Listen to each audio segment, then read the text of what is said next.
This speaker has been recorded at a meeting of Addictive Eaters Anonymous. For more information, visit our website www.aeainfo.org. My name's Sian and I'm an addictive eater.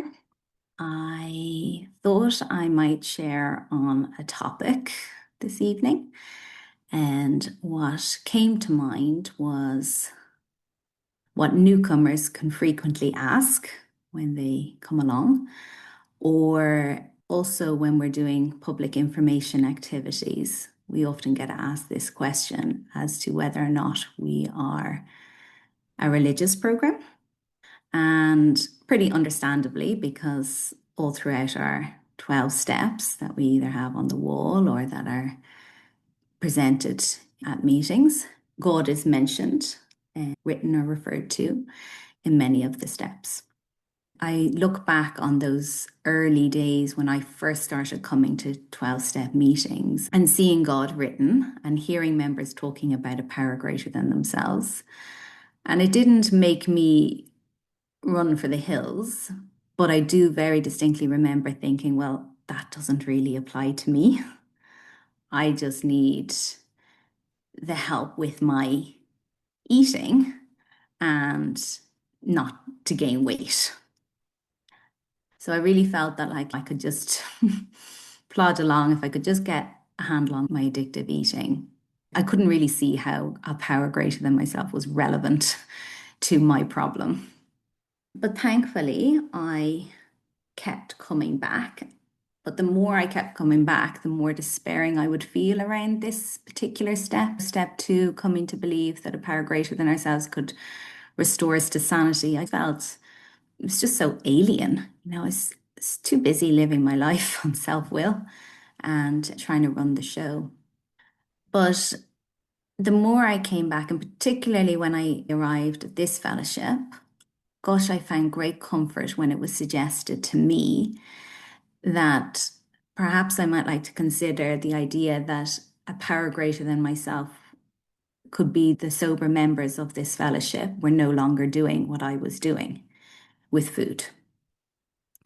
I just found a massive comfort in that. That was something that I could see, that I could feel, that I could grasp onto, and that became that power greater than myself for a very long time.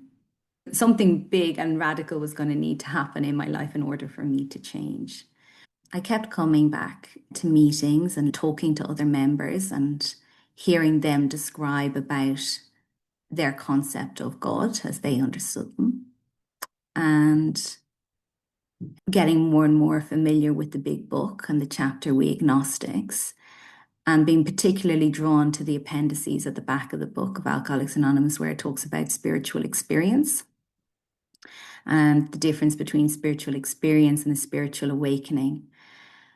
I love how it describes in those pages that what's required of me is a change, a personality change.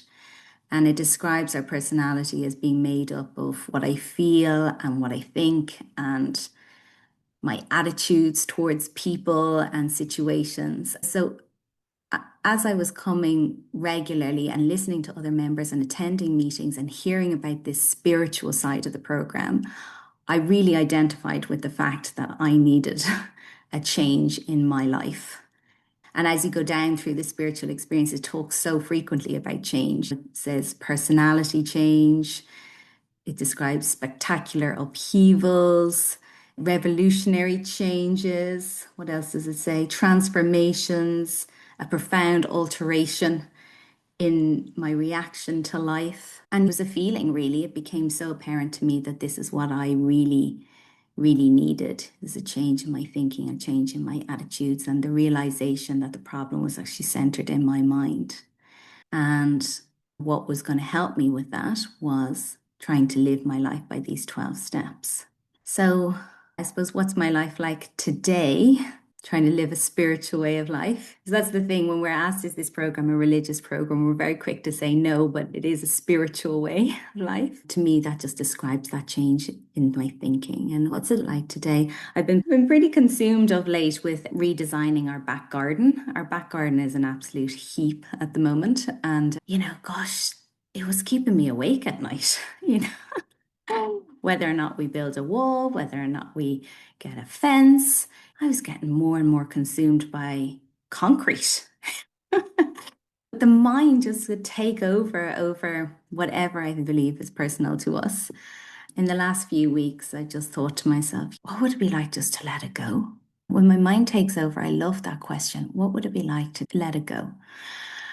I'm still putting in the footwork with no expectations that it's going to get done, or will there be the money to pay for it, or just put in the footwork, I'll ask the questions and see what happens. And it's actually just such a relief now. I'm not trying to fight it or make it happen. The situation is still the same. Our garden is still a heap. I would still like, when I'm standing at my kitchen sink, to look out at a beautiful garden that it doesn't have a fence that's collapsed. But my spiritual bit about it has just let it go, and it'll get done in God's time, and I don't need to worry about it. So that's just one example of trying to just, I don't know if I even tried to let it go, it just kind of happened. But that is something that is one example of how I find the thinking can take over. The other things that help me with that spiritual change is sharing honestly with my sponsor about what's going on. I have a few close contacts in this fellowship as well that I can share a few things with. And just being willing and open to change and doing things differently is, I think for the most part, it does come pretty quickly. I can't think of things that I'd fight today. Just when it becomes clear to me that I'm not living life as I should be, or I'm trying to change a person, or I'm judgmental, just all these human defects of character. I like that kind of realization, that dawning that the problem is me, that I need to change. I need to become who I believe my higher power wants me to be, and so to me, that's kind of describes what spirituality is. I don't follow religious teachings per se, but I do like some of the teachings that we get from religious people. I find they can often be very comforting and very complementary to the program of AEA. But I also love that it is a God of our own understanding. And if I had been forced into believing in a certain God, I don't believe I'd still be here. That last line in the spiritual experience, it says, we find that no one need have difficulty with the spirituality of the program. Willingness, honesty, and open-mindedness are the essentials of recovery. The essentials of recovery. I certainly came here because I just didn't want to gain any more weight. I was terrified because all I wanted was food, and more food. I guess I came from my eating, and I'm here today for my thinking. Grateful to be here. I wish everybody well, and I'll leave it at that.